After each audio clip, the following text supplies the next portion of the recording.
तुम्हारी मंजिल कौन सी है? तुम बच्चों की पुरुषार्थ की मंजिल कौन सी है? आज के मुरली बाबा ने पूरा ट्रस्टी बनाया है। हमारा मंजिल है, हम मरे हुए हैं। आप मोए मर गई दुनिया। जब हम ही मर गए, हमारे लिए दुनिया मर गई, तो दुनिया में बुद्धि नहीं जानी चाहिए, कोई भी प्रकार की आसक्ति नहीं होनी चाहिए। तो बाबा ने कहा अब आप पूरा क्या बनो, ट्रस्टी बनो। आसक्ति बिल्कुल कोई भी चीज़ में ना जाए। जैसे कोई मर जाता है तो मरने के बाद थोड़ा उसको फिर नया जन्म लेता है, नया संबंध बनता है। तो ऐसे भी हम बाबा के बने माना मर गए। आप मोए मर गई दुनिया, मर्जीवा बन जाओ।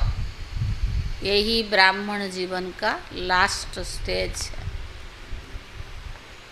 सारे मीठे बच्चे ग्रस्त व्यवहार में रहते, ऐसा ट्रस्टी बनो जो किसी भी चीज़ में आसक्ति ना रहे। मीठे बच्चे ग्रस्त व्यवहार में रहते, ऐसा ट्रस्टी बनो जो किसी भी चीज़ में आसक्ति ना रहे। हमारा कुछ भी नहीं, हमारा कुछ भी नहीं, ऐसा बेगर बन जाओ। हमारा कुछ भी नहीं, ऐसा बेगर बन जाओ।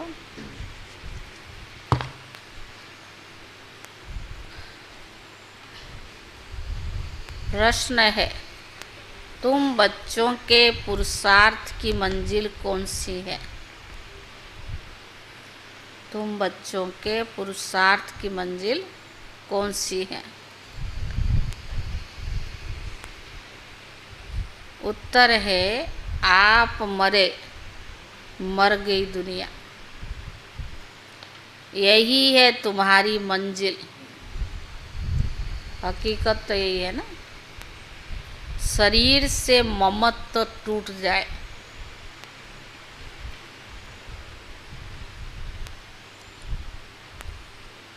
ऐसा बेगर बनो जो कुछ भी याद न आए।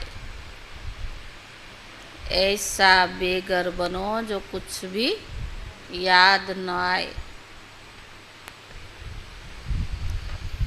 आत्मा और शरीर बन जाए, बस अब हमको वापस जाना है। आत्मा और शरीर बन जाए, बस अब हमको वापस जाना है। ऐसा पुरुषार्थ करने वाले बेगर टू प्रिंस बनते। ऐसा पुरुषार्थ करने वाले बेगर टू प्रिंस बनते हैं। तुम बच्चे ही फकीर से अमीर, अमीर से फकीर बनते हो। तुम बच्चे ही फकीर से अमीर और अमीर से फकीर बनते हो। जब तुम अमीर हो तो एक भी गरीब नहीं होता। सतयुग में कोई गरीब होता?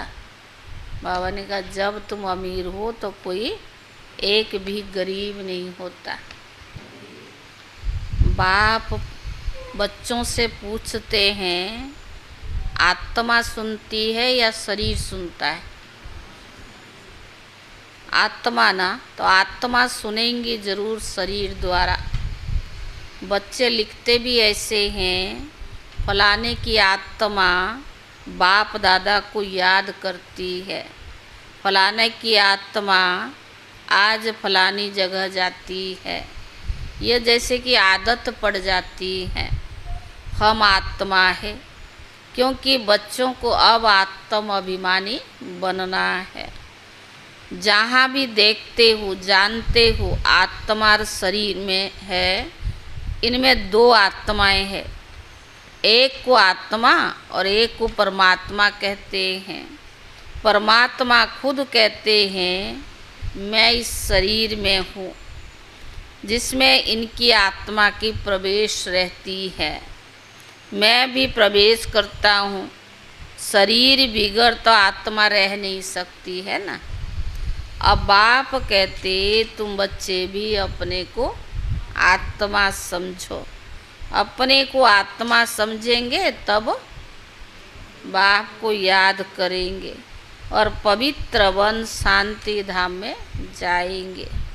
और फिर देवी गुण भी जितना धारण कर और कराएंगे, स्वदर्शन चक्रधारी बनकर औरों को बनाएंगे, उतना ऊंच पद पाएंगे। इसमें कोई मूंझते हो तो पूछ भी सकते हो। यह जरूर है मैं आत्मा हूँ। बाप बच्चों को ही कहते हैं जो ब्राह्मण बने हैं, दूसरों को नहीं कहेंगे। मैं शरीर नहीं आत्मा हूँ। जो बाबा हमें ज्ञान सुनाते, किसको सुनाते? ब्राह्मण बच्चों को। तो बाबा ने कहा बच्चे ही प्रिय लगते हैं। हर एक बच्चे बाप को बहुत प्रिय लगते हैं। दूसरे को भले बाहर से प्यार करेंगे, परंतु बुद्धि में है यह हमारे बच्चे ही है। मैं बच्चों से ही बात करता हूँ, क्योंकि बच्चों को ही तो पढ़ाना है ना। बाकी बाहर वालों को पढ़ाना तुम्हारा काम है। कोई तो झट समझ जाते हैं, कोई फिर थोड़ा समझकर चले भी जाते हैं। फिर जब देखेंगे यहाँ तो बहुत वृद्धि हो रही है, फिर यहाँ आएंगे। देखे तो सही, तुम ही समझाएंगे कि बाप सभी आत्माओं को कहते बच्चे मुझे याद करो। सभी आत्माओं को पावन तो बनना है ना, पति से पावन बनाते हैं। वह कहते मेरे सिवाय और कोई को भी याद नहीं करो। मेरी अभिविचारी याद रखो तो तुम्हारी आत्मा पावन बन जाएगी। पतित पावन मैं ही एक हूँ। मेरी याद से ही आत्मा पावन बनेगी। इसीलिए बाप कहते बच्चे माँ में कम याद करो। बाप ही पतित राज्य से पावन राज्य बनाते हैं, लिबरेट करते हैं। कहाँ ले जाते? शांति धाम, फिर सुख धाम। मूल बात क्या है? पावन बनने की। 84 चक्कर समझाना भी सहज है। चित्र देखने से निश्चय भी बैठ जाते हैं। इसलिए बाबा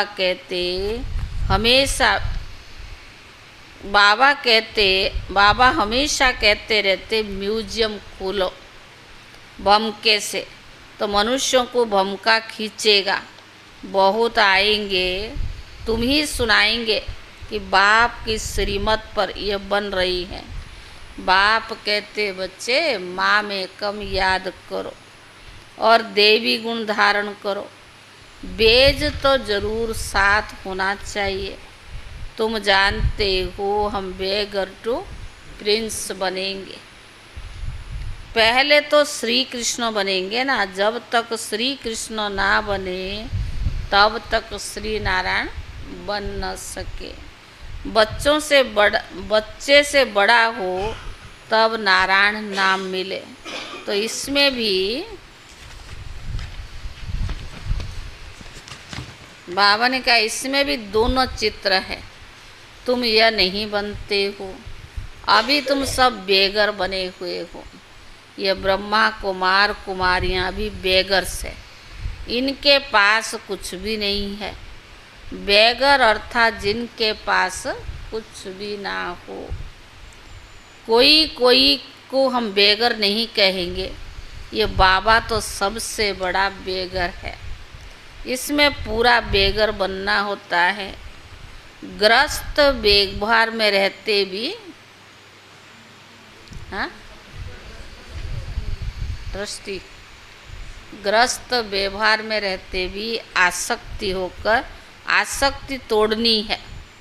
तुम ड्रामा अनुसार आसक्ति तोड़ दी है। निश्चय बुद्धि जानते हैं हमारा जो कुछ है वो सब कुछ हमने बाबा को दे दिया।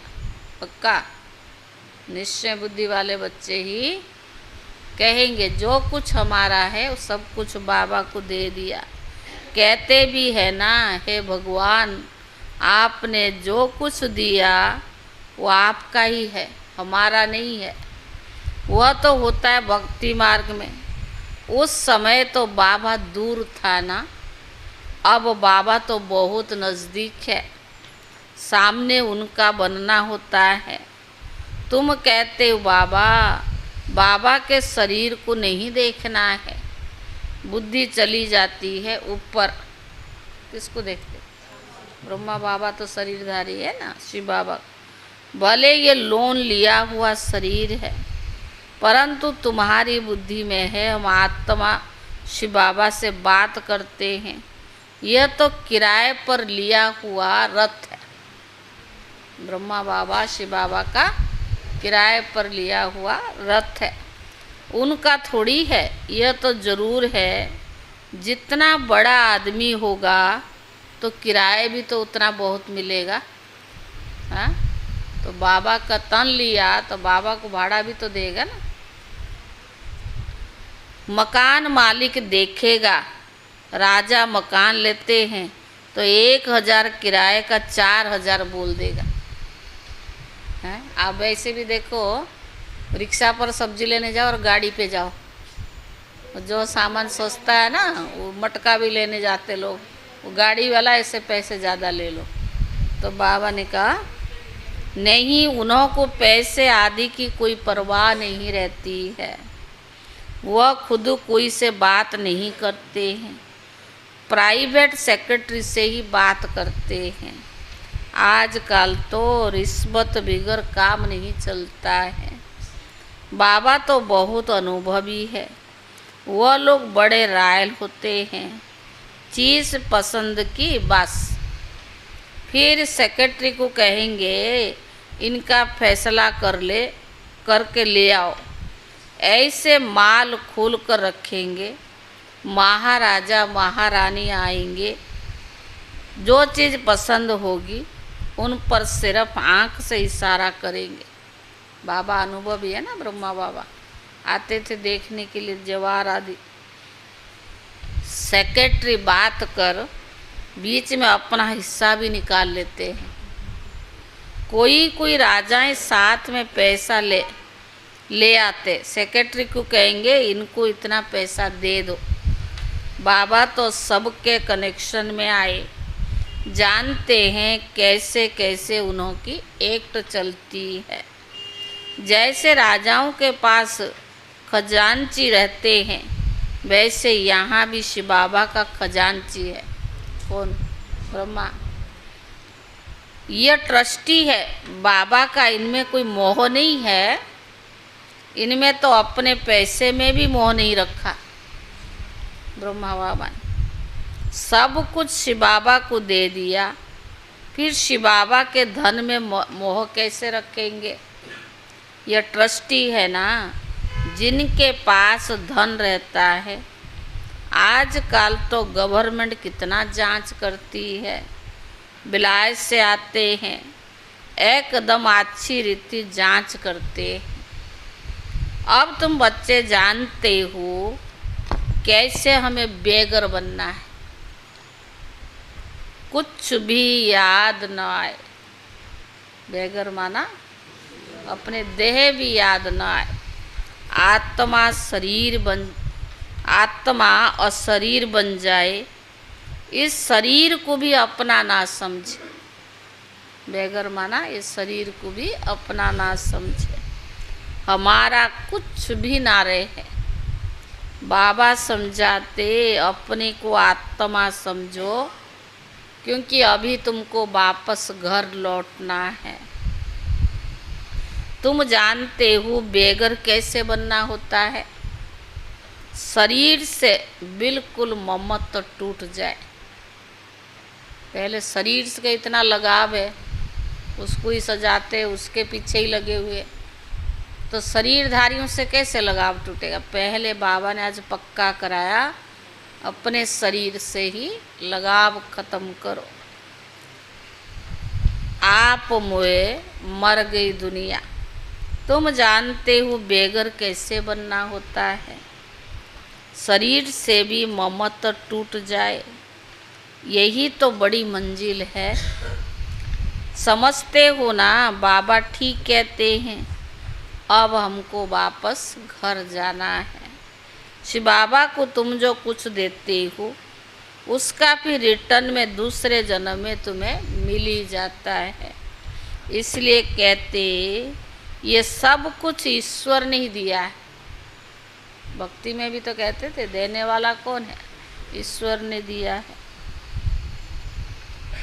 आगे जन्म में ऐसा अच्छे कर्म किया जिसका फल मिला। शिव बाबा रखता किसका भी नहीं है। बड़े बड़े राजाएं, जमींदार आदि होते तो उनको नजराना भी देते हैं, फिर कोई नजराना लेते कोई नहीं लेते। वहाँ तो तुम कुछ भी दान पुण्य नहीं करते हो। क्यों? सतयुग में दान पुण्य करेंगे? हाँ, वहाँ सबके पास बहुत पैसे हैं, वहाँ दान पुण्य करने की जरूरत नहीं। दान किसको करेंगे? हाँ जाजरानी माता जी, सुंदरलाल भाई से पूछना। हाँ, दान किसको करेंगे? गरीब तो वहाँ होते नहीं। तुम फकीर से अमीर और अमीर से फकीर बनते हो। कहते हैं ना, इनको तंदुरुस्ती बख्शो, कृपा करो, यह करो। आगे शुरू में भी शिव बाबा से ही तो मांगते थे। फिर अव्यभिचारी बन गए तो सबके आगे नहीं, व्यभिचारी बन गए तो सबके आगे जाते रहते, कहते भर दो झोली। कोई भी देवी देवताओं को, जिसको भी इष्ट मानते हैं, भगवान मानते हैं, आजकल तो सबके पास जाते हैं, तो क्या कहते? भर दो झोली। कितनी पत्थर बुद्धि है मनुष्य। कहते हैं पत्थर बुद्धि से पारस बुद्धि बनाते। तो तुम बच्चों को खुशी बहुत रहनी चाहिए। क्यों? बाबा रोज ऐसी पॉइंट्स कहता है, तुम बच्चों को खुशी बहुत रहना चाहिए। गायन है ना, अतीन्द्रिय सुख पूछना हो तो गोपी बल्लभ के गोप गोपियों से पूछो। किसको बहुत फायदा होता है? तो बहुत खुशी होती है। बिजनेस में फ़ायदा हो गया या कुछ हो गया, घाटा हो जाएगा तो खुशी नहीं होगी। जब फ़ायदा होता है तो बहुत खुशी होती है। तो तुम बच्चों को भी बहुत खुशी रहनी चाहिए। भगवान मिला है, सर्व प्राप्तियां करा रहा है, सर्व संबंध निभा रहा है, तो बच्चों को बहुत खुशी रहनी चाहिए। तुमको 100% खुशी थी, फिर घटती गई है। अब तो कुछ भी नहीं है। पहले थी बेहद की बादशाही, फिर होती है हद की राजाई। अल्प काल के लिए अब विरला कोई के पास कितनी भी ढेर मिल्कियत है। बिरला जो मंदिर बनाता ना, बिरला मंदिर, उसके पास बेहद की मिल्कियत है। मंदिर बनाता है, उससे कुछ भी नहीं मिलता है। गरीबों को थोड़ी कुछ देते हैं। मंदिर बनाया जहाँ जाकर मनुष्य माथा टेकते हैं। हाँ, गरीब को दान में देते तो वो कितना रिटर्न में मिल जाता है, मिल सकता है। धर्मशाला बनाते हैं तो बहुत मनुष्य जाकर वहाँ विश्राम पाते हैं।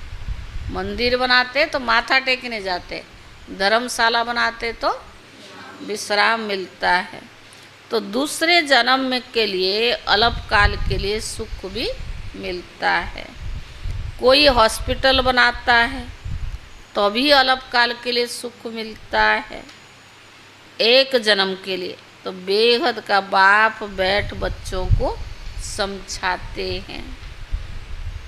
इस पुरुषोत्तम संगम योग की भी बहुत महिमा है, तुम्हारी भी बहुत महिमा है, क्योंकि तुम बच्चे पुरुषोत्तम बनते हो। तुम ब्राह्मणों को ही भगवान आकर पढ़ाते हैं, वही ज्ञान का सागर भी है। इस सारे मनुष्य सृष्टि रूपी वृक्ष का वो बीज रूप है। तो बाबा ने कहा सारे ड्रामा के आदि मध्य अंत का राज भी बाबा समझाते हैं। तुमसे पूछेंगे क्या तुमको पढ़ाते हैं, बोलो क्या ये भूल गए हो कि गीता में भगवान उवाच है ना, मैं तुमको राजाओं का राजा बनाता हूँ। इसका अर्थ तुम अभी समझते हो। गीता में कहते ना आटे में नमक है जरूर, पर पूरा नहीं है, लेकिन थोड़ा मिलावट तो है। पतित राजाएं पावन राजाओं की पूजा करते हैं, इसलिए बाबा कहते तुमको मैं राजाओं का राजा बनाता हूँ। ये लक्ष्मी नारायण स्वर्ग के मालिक थे ना, स्वर्ग के देवताओं को द्वापर कलयुग में सब नमन पूजन करते हैं। इन बातों को अभी तुम समझते हो, भक्त लोग कुछ समझते थोड़ी है, वह तो सिर्फ शास्त्रों की कहानियाँ पढ़ते सुनते रहते हैं। बाप कहते तुम जो गीता आधा कल्प से पढ़ते सुनते आए हो, उनसे कुछ भी प्राप्ति नहीं हुई, पेट तो कुछ भी भरा नहीं। आधा कल्प गीता पढ़े तो जो भी शास्त्र पढ़े उसको से पेट भरा, अभी तुम्हारा पेट भर रहा है। तुम जानते हो ये पाठ एक ही बार चलता है। खुद भगवान कहते मैं इस तन में प्रवेश करता हूँ, बाप इनके द्वारा बोलते हैं तो जरूर प्रवेश तो करेंगे ना। ऊपर से डायरेक्शन देंगे क्या, फिर ज्ञान सागर कैसे सिद्ध होगा। हैं, सारे सागर को स्याही बनाओ, सारे जंगल को कलम बनाओ और सारे धरती को कागज बनाओ, तभी भगवान का ज्ञान पूरा नहीं होगा। अगर प्रेरणा से ज्ञान दे या डायरेक्शन दे दे ऊपर से काम चलेगा। इतनी पुरानी सृष्टि, रौरव नरक, घोर कलयुग, बेहद पॉपुलेशन, उनको ऐसे थोड़ी प्रेरणा से काम हो जाएगा। डायरेक्शन पढ़ा ही रहा ना, बाबा पढ़ा रहा, कितना वर्ष हो गया, तभी संपन्नता की ओर हम पहुँच रहे हैं, पहुँचे तो नहीं ना। तो बाबा ने कहा सन्मुख ही तो आता हूँ, अभी तुम सुन रही हो। ये ब्रह्मा कुछ भी नहीं जानते थे, अभी जानते हैं। बाकी गंगा का पानी पावन करने वाला है नहीं, ये ज्ञान की बात है। तुम जानते हो बाबा सन्मुख बैठे हैं, तुम्हारी बुद्धि में ऊपर नहीं, तुम्हारी बुद्धि अब ऊपर में नहीं जाएगी। यह तो उनका रथ है। इनको बाबा बूट भी कहते हैं, डिब्बी भी कहते हैं। इस डिब्बी में वो हीरा है, कितनी फर्स्ट क्लास चीज़ है। इनको तो रखना चाहिए सोने की डिब्बी में। किनको गोल्डन एज डिब्बी बनाते हैं ना। बाबा कहते धोबी के घर से गई छू, इनको कहते हैं छू मंत्र। छू मंत्र से सेकंड में जीवन मुक्ति, इसीलिए इनको जादूगर भी कहते हैं। सेकंड में निश्चय हो जाता है हम भी यह बनेंगे। ये बातें अभी तुम प्रैक्टिकल में सुनते हो। पहले जब सत्यनारायण की कथा सुनते थे तो ये क्या समझते थे, कुछ ज्ञान थोड़ी था। उस समय तो कथा सुनते समय विलायत, स्टीमर आदि याद रहता था। सत्यनारायण की कथा सुनकर फिर मुसाफिर क्या करते, मुसाफिर पर जाते थे। वह तो फिर लौट भी आते थे। बाप कहते तुमको फिर छी दुनिया में लौटना नहीं है, अभी ऐसे पुरुषार्थ करो फिर पति दुनिया में जन्म लेना ना पड़े। भारत अमर लोक है,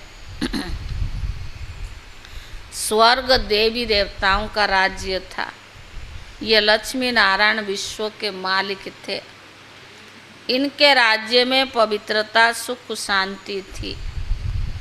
दुनिया भी यह नहीं जानती है विश्व में शांति हो, सब मिलकर एक हो जाए।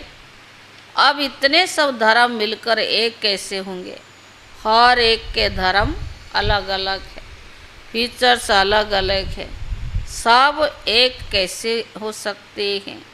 वो तो है ही शांति धाम सुख धाम के, वहाँ एक धर्म एक राज्य होता है। दूसरे कोई धर्म ही नहीं जो ताली बजे उसको विश्व में शांति कहा जाता है।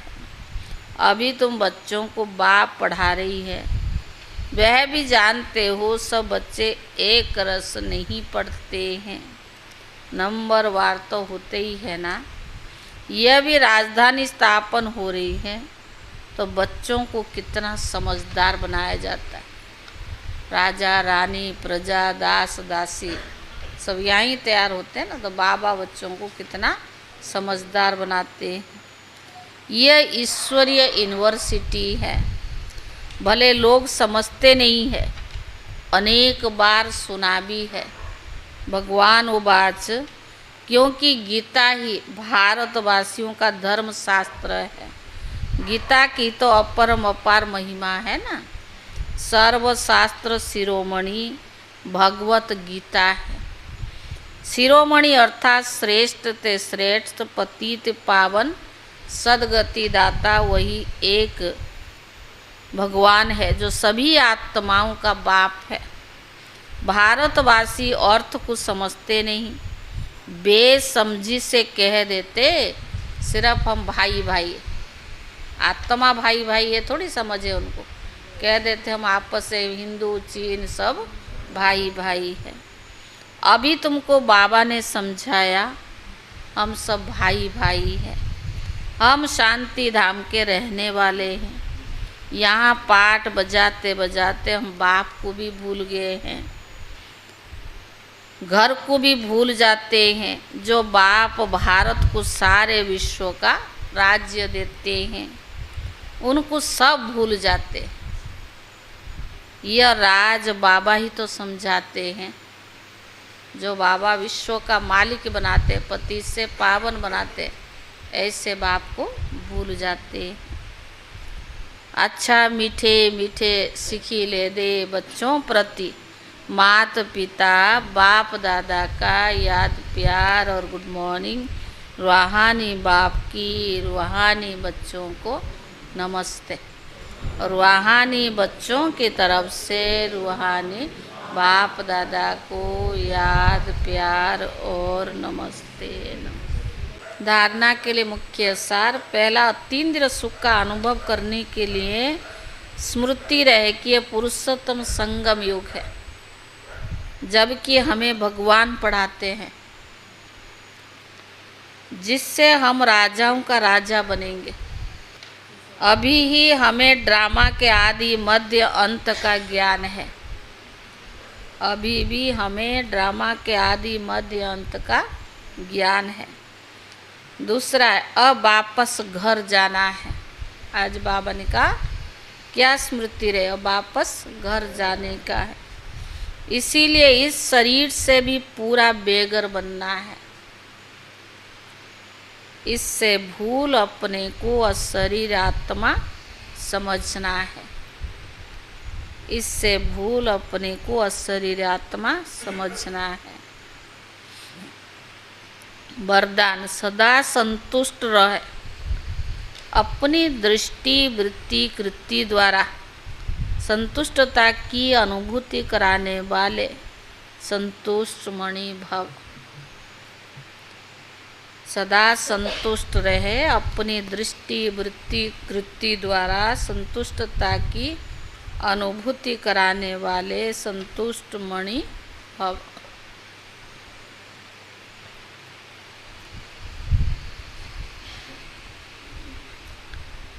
ब्राह्मण कुल में विशेष आत्माएं वो है कौन?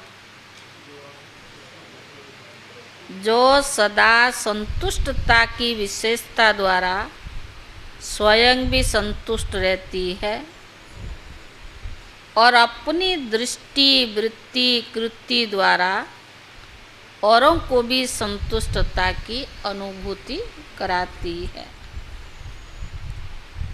वही संतुष्ट मणियाँ है जो सदा संकल्प बोल संगठन के संबंध संपर्क व कर्म में बाप दादा द्वारा अपने ऊपर संतुष्टता की गोल्डन पुष्प की वर्षा अनुभव करती है।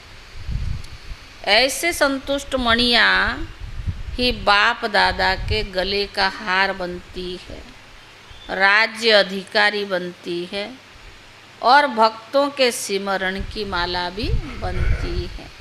स्लोगन: नेगेटिव और वेस्ट को समाप्त कर मेहनत मुक्त बनो। नेगेटिव और वेस्ट को समाप्त कर मेहनत मुक्त बनो। आज 17 मई है।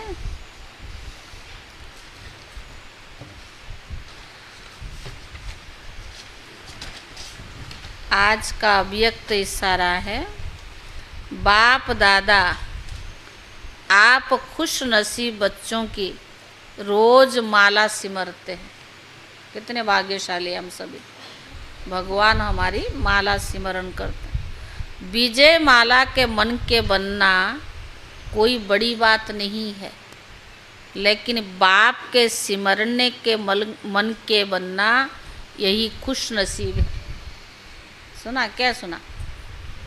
विजयी माला के मन के बनना कोई बड़ी बात नहीं है, लेकिन बाप के सिमरने के मन के बनना ये खुश नसीब, भगवान हमें याद करे, ये सबसे बड़ा खुश नसीब है।